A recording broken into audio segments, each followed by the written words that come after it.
నీ బాబు ఎవడో చెప్పరా? ఎవడా నీ కృష్ణుడు? చెప్పరా నీ అబ్బా.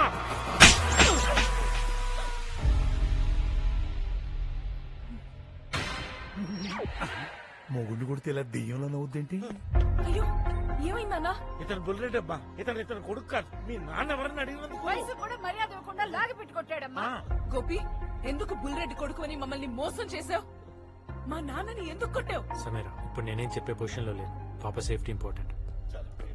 సమాధానం లేనప్పుడే ఇలాంటి సాకులు చెప్తారు. మా అమ్మ నాన్న కూడా నన్ను ఎప్పుడు కొట్టలేదు. First time man handling. అదేంటి శ్యామ్ గారు, డబ్బులు ఎక్కొట్టారని మామిడికాయల రైతులు చాలా సార్లు కొట్టారు కదా. ముసుగేసి కొట్టారు కానీ ముందుకు వచ్చి కొట్టలేదు. నా జీవితంలో ఎదురు దెబ్బలు తప్ప చెంప దెబ్బలు ఎప్పుడు తెలియలేదు.